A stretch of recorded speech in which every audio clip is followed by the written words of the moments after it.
Okay जी, हम start करने लगे हैं फंक्शन ऑफ मिनरलोकॉर्टिकॉइड्स यानी कि एल्डोस्टेरोन मेनली।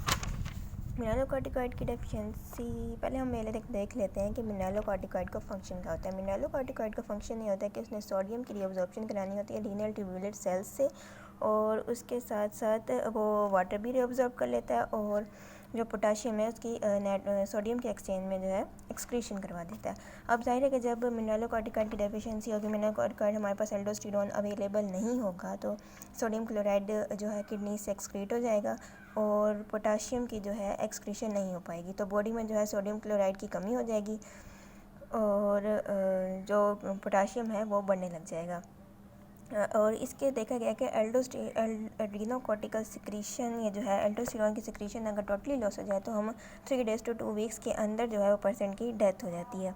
और इससे जो है यानी कि जब हमारे पास मिनरलोकॉर्टिकॉइड एल्डोस्टेरोन यानी कि एल्डोस्टेरोन नहीं होगा तो सोडियम की रीअब्जॉर्प्शन नहीं हो पाएगी। सोडियम की रीअब्जॉर्प्शन नहीं होगी तो सोडियम और वाटर की रीअब्जॉर्प्शन नहीं हो पाएगी, तो फ्लूइड वॉल्यूम कम हो जाएगा, एक्स्ट्रा सेलुलर ब्लड वॉल्यूम जो है वो भी डिक्रीज़ हो जाएगा, जिसकी वजह से जो है आर्टीरियल प्रेशर डिक्रीज़ होगा, तो इसके और जिसकी वजह से शॉक लाइक स्टेट हो जाएगी, सोडियम और वाटर का लॉस होता रहेगा। इसलिए जो है एड्रीनोकॉर्टिकल हार्मोन्स को लाइफ सेविंग पोर्शन कहते हैं। उसके अलावा है हमने पढ़ा था कि मिनरलोकॉर्टिकॉइड में और भी हार्मोन्स होते हैं, लेकिन एल्डोस्टेरोन का जो फंक्शन है वो मेन फंक्शन जो है वो एल्डोस्टेरोन का। एल्डोस्टेरोन के अलावा हमने पढ़ा था कि कोर्टिसोल भी है, वो भी जो है मिनरलोकॉर्टिकॉइड फंक्शन परफॉर्म करता है। उसकी वजह यह है कि एल्डोस्टेरोन जो है प्लाज्मा की प्लाज्मा कंसंट्रेशन जो है वो कोर्टिसोल की प्लाज्मा कंसंट्रेशन एल्डोस्टेरोन से 2000 टाइम्स ज़्यादा है, और उसकी एफिनिटी भी होती है उसके रिसेप्टर्स के लिए, मिनरलोकॉर्टिकॉइड रिसेप्टर्स के लिए। और जो लेकिन जो एल्डोस्टेरोन की मिनरलोकॉर्टिकॉइड एक्टिविटी है वो 3000 टाइम्स ज़्यादा है, यानी कि मेन मिनरलोकॉर्टिकॉइड एल्डोस्टेरोन है, लेकिन कोर्टिसोल की क्वांटिटी ज़्यादा होने की वजह से वो भी मिनरलोकॉर्टिकॉइड फंक्शन परफॉर्म कर सकता है। तो इसके जो है बचाव के लिए मतलब नेचुरल जो वे है उसमें है कि रेनल एपिथेलियल सेल जो है वहाँ पे एक एंजाइम पाया जाता है 11 बीटा हाइड्रोक्सीस्टेरॉइड डिहाइड्रोजिनेज।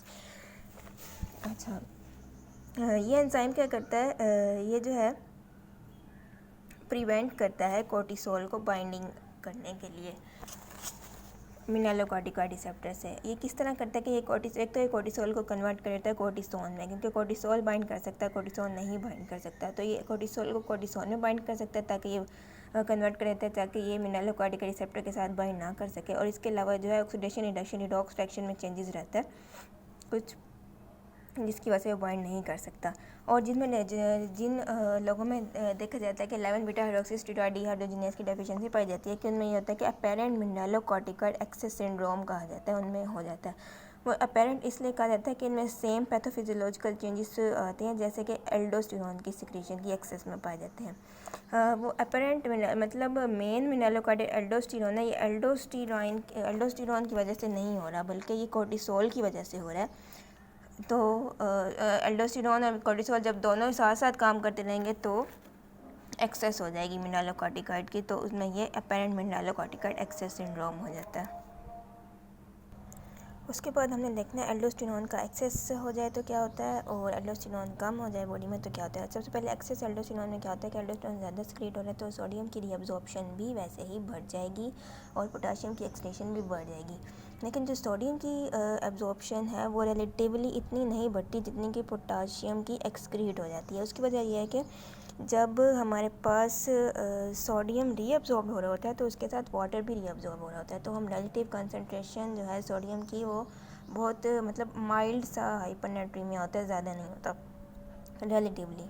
लेकिन उसके साथ साथ जो है हमारे पास एक्स्ट्रा सेलुलर फ्लूइड में सोडियम के साथ साथ वाटर भी बढ़ रहा है, तो ब्लड का वॉल्यूम बढ़ा है। ब्लड का वॉल्यूम बढ़ेगा तो वीनस रिटर्न बढ़ेगा, कार्डिक आउटपुट बढ़ेगा, इन टर्न जो है आर्टीरियल प्रेशर बढ़ जाएगा बॉडी का।